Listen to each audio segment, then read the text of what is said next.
আদি ইবনে হাতিম রাদিয়াল্লাহু আনহু তিনি আসছেন রাসূলুল্লাহ সাল্লাল্লাহু আলাইহি ওয়াসাল্লামের কাছে দিন কবুল করতে। কেন আসছেন তিনি? তার বোন সাফফানা রাদিয়াল্লাহু আনহা তিনি পরবর্তী ইসলাম কবুল করছেন।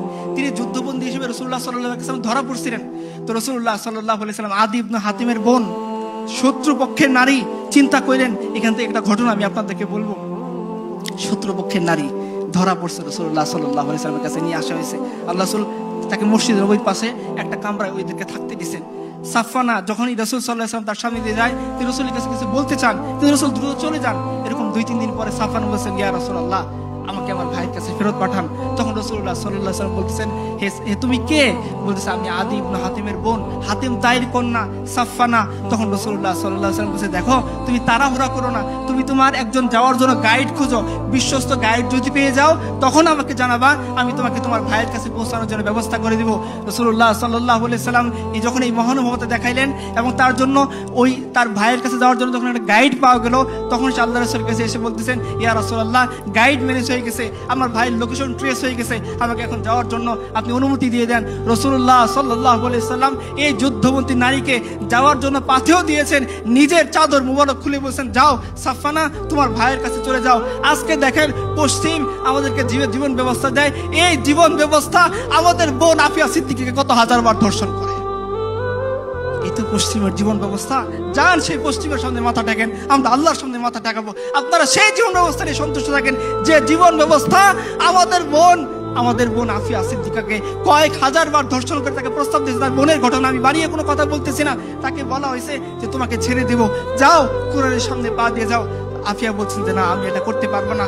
তো আফিয়া তার বোন বলতেছিল যে আফিয়া তার স্বপ্নের মধ্যে রাসূলুল্লাহ সাল্লাল্লাহু আলাইহি ওয়াসাল্লাম আসছেন, এসে জিজ্ঞাসা করতেছেন, আল্লাহ রাসূলকে জিজ্ঞাসা করছেন আফিয়া, ইয়া রাসূলুল্লাহ আমার ইমতিহান, এই পরীক্ষা কবে শেষ হবে? রাসূলুল্লাহ সাল্লাল্লাহু আলাইহি ওয়াসাল্লাম বলেন, এটা তোমার ইমতিহান না, এটা আমার উম্মতের পরীক্ষা।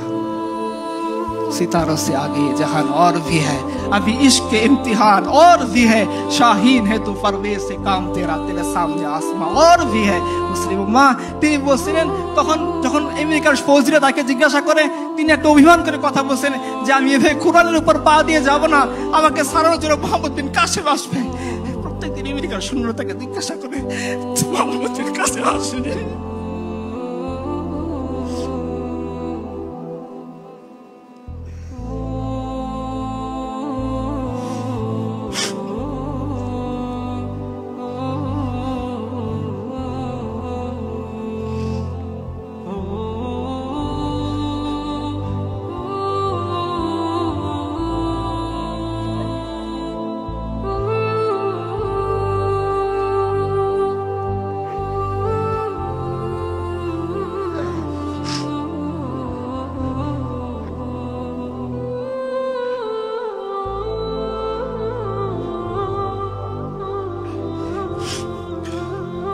সাল্লাল্লাহু আলাইহি ওয়াসাল্লাম সাফফানাকে ফিরিয়ে দিয়েছেন। এই দৃশ্য যখন আদি ইবনে হাতিম দেখছে, এরকম যদি সে দেখে নাই কোনোদিন যে যুদ্ধবন্দী একটা নারীকে রাষ্ট্রপ্রধান চাদর দিয়ে ফেরত পাঠায়, তো সে আসছে রাসূলুল্লাহর কাছে দিন কবুল করতে। রাসূলুল্লাহ সাল্লাল্লাহু আলাইহি ওয়াসাল্লাম বলছে, আদি তুমি ইসলামের দরিদ্র হালত দেখে বুঝি দিন কবুল করতেছো না? মনে রেখো এমন একটা সময় আসবে যে ইসলামের যারা অনুসারী তারা মালামাল হয়ে যাবে, দুনিয়া তাদের পায়ের নিচে পড়ে থাকবে। যে আদি তুমি এমন একটা সময় দেখবা যে হাজারা মাউত থেকে একটা নারী হজ করার জন্য সে মক্কায় আসবে, সে আল্লাহ ছাড়া আর কাউকে ভয় করবে না। আদি তুমি এমন একটা সময় দেখবা যখন যাকাত নেওয়া কে নেবে বলে ঢোল পেটানো হবে, কিন্তু যাকাত নেওয়ার মতো একটা লোক খুঁজে পাওয়া যাবে না। আপনি পাবেন সাঈদ ইবনে আমির আল জুমাহি রাদিয়াল্লাহু আনহু, তার বিরুদ্ধে 4টা অভিযোগ দিছে। বলছে, হে আমিরুল মুমিনিন ওমর, আপনার নিযুক্ত এই গভর্নর সে আমাদের সাথে দিনের একটা লম্বা সময় সকাল থেকে কথা বলে না, সে মাসের একটা দিন বাইরে বের হয় না, মাঝে মাঝে সে অজ্ঞান হয়ে যায়, এবং তার বিরুদ্ধে আর একটা অভিযোগ হলো কি সে রাতের বেলা জনগণের কথা শুনতে চায় না। উমর সাঈদ ইবনে আমির আল জুমাহিকে চিঠি লিখছেন যে আসো তোমার বিচার হবে, জনগণ তোমার বিরুদ্ধে অভিযোগ দিছে। উমর ফজরের সময় মসজিদ নববীতে বসে আছেন।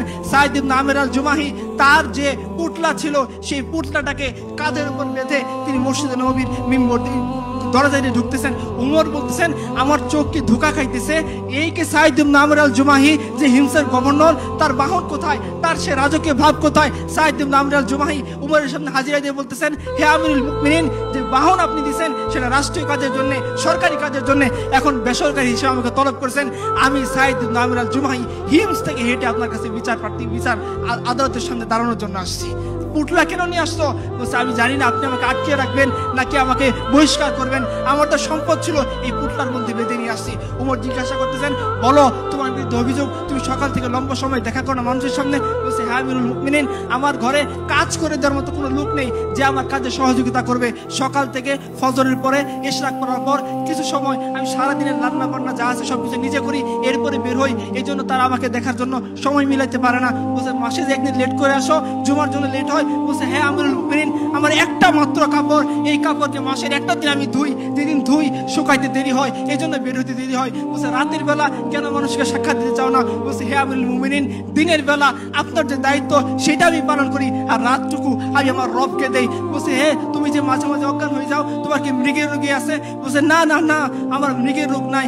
আমার চোখের সামনে একজন সাহাবীকে মক্কার মুশরিকটা ধরে টুকরা টুকরা করছিল, আর সে মরার সময় বলতেছিল ওয়ালাস্তু উবালিহিনা ওয়াকতাল মুসলিমান আলা আইয়ি জানবিন কানা লিল্লাহি মাসরাই ওয়া যালিকা ফি যাতিল্লাহি ইয়াশা ইউবারিক আলা আওসালি শিলবিল মুমাজ্জাই।